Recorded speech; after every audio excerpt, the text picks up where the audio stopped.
참 예수님, 오늘은 7월 5일 성 김대건 안드레아 사제 순교자 신심미사입니다.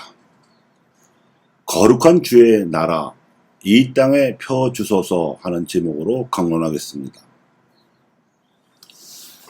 김대건 안드레아 사제 순교자께서는 한국 성직자들의 수호자이십니다.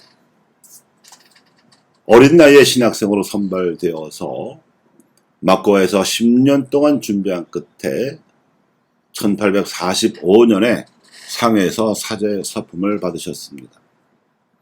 그리고 어머니 고 우르술라가 사시던 경기도 어디마을에 머물며 교우촌에서 숨어 지내는 신자들을 찾아서 사목하기도 하고 선교사를 안내할 백기를 개척하려다가 체포되어서 1846년 9월 16일에 반역죄로 군문 효수형을 선고받아서 세남토에서 참수되셨습니다. 그러니까 25의 젊은 나이로 사제가 되셔서 불과 1년 만에 지명하신 셈입니다. 그 후 1857년에 가경자로 선포되셨고 1925년에 복자품에 오르셨으며 1984년에 성인품에 오르셨습니다. 오늘 7월 5일은 그분이 복자품에 오르신 날을 기념하기 위하여 축일로 정해진 것입니다.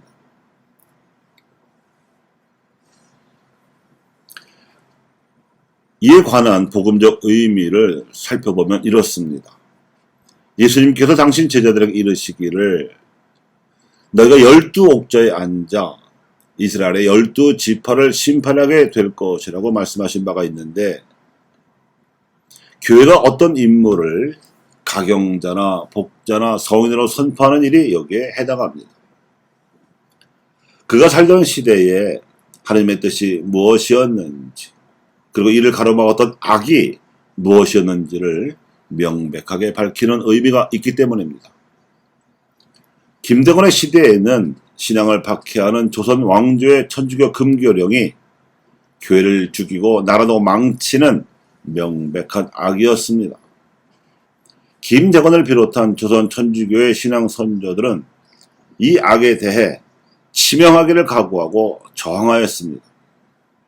그리고 하루빨리 조선의 신앙의 자유를 누리는 날이 다가올 뿐만 아니라 더 나아가서는 이 땅에 거룩한 주의 나라가 세워지기를 학수고대하였습니다.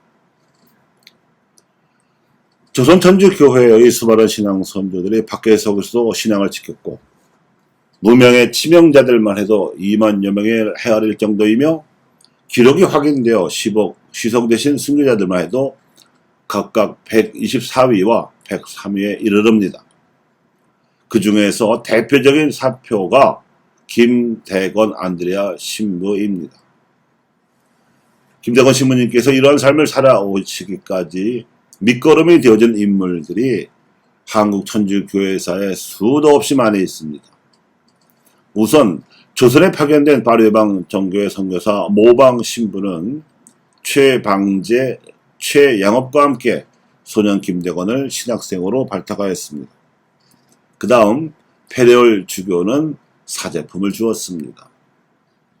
김신부가 남긴 25통의 서한들 중 대부분은 마카오와 페낭 신학교에서 신학과 언어와 학문을 가르쳐 주신 교수 신부들에게 존경의 안부를 전하는 한편 선교 활동을 보고하느라 보낸 것들입니다.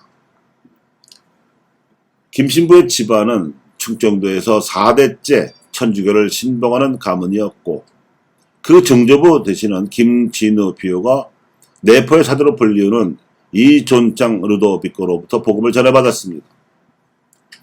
이 존창은 천지랑 강옥회 일론이었던 권일신 프란시스코 하비엘에게서 교리를 배우고 이승원 베드로로부터 세례를 받아 입교했으므로 김신부의 신앙은 초기 신앙 선조에게까지 그 뿌리가 닿아있다고 할 수 있습니다. 이러한 사정은 최신부에게 있어서도 마찬가지입니다. 그러니까 김대건 안드레아와 최영업 토마스의 신앙은 초기 신앙 선조들이 복음의 진리를 들여온 노력을 한 뿌리로 하고 맺은 열매요. 그 두 분의 사제직은 신앙의 불모지 아시아에서 방인 사제 양속을 목표로 설립되었던 파리회방 정교회 선교사들의 노력을 또 다른 한 뿌리로 하고 맺은 열매라고 할 수 있습니다. 최민순 신부가 짓고 이문근 신부가 곡을 붙인 김대건 신부 노래의 가사 5절에 이렇습니다. 가신님 자국자국 남긴 피 뒤를 따라 싸우며 끊임없이 이기며 가오리니 김대건 수성탁덕 양떼를 돌보소서 거룩한 주의 나라 이 땅에 펴주소서. 그렇게 거룩한 주의 나라를 이 땅에 세우고자 순교한 김대건 신부의 뒤를 이어 전국에 세워진 교촌을 순방하며 실제로 주의 나라를 실현하고자 12년 동안 사목한 목자가 최양업 신부입니다. 그 과정에서 일어난 모든 일에 관해서 그도 역시 신학교 교수 신부들에게 편지를 써서 보고하였습니다. 이렇게 김대건 신부는 비록 짧은 생애였지만 순교함으로써 교회의 주춧돌을 놓았고, 최양업 신부는 순교하는 대신 김 신부가 떠난 조선을 두루 다니며 사목함으로써 조선 천주교회의 기둥이 되었습니다. 최민순 신부가 작사한 가사에 따르면 민족의 복음화를 위하여 그 뒤를 뒤따라야 할 우리에게 빛나는 모범이 된 것입니다. 김대건과 최양업의 빛나는 모범에 이어 순교자 신앙을 꽃피운 후예가 안중근 토마스입니다. 안중근의 시대에는 그 끔찍했던 박해가 종식되어 모처럼 신앙의 자유를 얻긴 했으나 이번에는 일본 제국주의가 침략해 와서 민족을 노예로 삼고자 광분하고 있었습니다. 조선 왕조의 박해에 이어 일본 제국주의가 또 다른 시대적 악으로 등장한 것입니다. 박해 시대에 조선 왕조에 대하여 치명으로 저항하던 가톨릭 신앙은 하나님의 뜻을 선포하기 위해서는 이 침략 시대에 일본 제국주의 세력에 대해서도 목숨을 걸고 저항할 수밖에 없었습니다. 안중근 토마스는 황해도 지방에서 천주교를 널리 전파하는 선교사로 활동하다가 조국이 풍전등화의 운명처럼 일본 제국주의 침략을 당하여 국군이 기울자 독립의병이 되어 침략의 원흉 이토 히로부미를 응징했고, 감옥에서 재판을 받으며 침략의 부당함을 국제 여론에 호소하는 한편 일본의 군사력을 내세운 이토의 극동 평화론이 부당함을 밝히고 한, 중, 일 세 나라가 일으켜야 할 바람직한 미래를 동양 평화론에 담아 후대에 남겼습니다. 그런 당시 조선 교구장 밑대 주교가 판단했듯이 살인 행위를 저지른 테러리스트가 아니라 국제범죄를 저지르던 일본 제국주의를 회개시켜서 한중일 3국의 공전 번영하는 동북아시아의 참다운 평화를 꿈꾸었던 평화주의자였습니다. 안중근 토마스의 이러한 꿈은 100년 후인 지금 아직도 유효한 현재 진행형으로 살아있습니다. 민족 화해와 통일을 내다보는 이 시기에 동양 평화의 꿈을 꾸었던 안중근 토마스는 남과 북은 물론 한중일 모두가 존중해야 할 동북아시아 복음화의 아이콘입니다. 김대건 신부가 꿈꾸었고 최양업 신부가 가꾸었던 거룩한 주의 나라를 일제의 침략 속에서도 안중근은 지키고자 했습니다. 이제 가까스로 일제로부터 해방은 되었지만 나라는 남북으로 갈리어 민족은 전쟁까지 치른 끝에 70년 만의 화해를 기다리고 있습니다.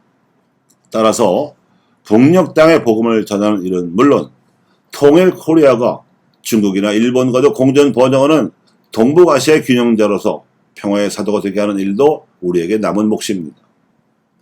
그렇지 않으면 남녘 땅에서 복음적으로 미래를 바라보기는커녕 상식 이하의 수준으로 민족의 미래와 평화를 사사건건 발목 잡고 있는 일부 시대착오적 여론을 정상화시키는 일도 필요합니다.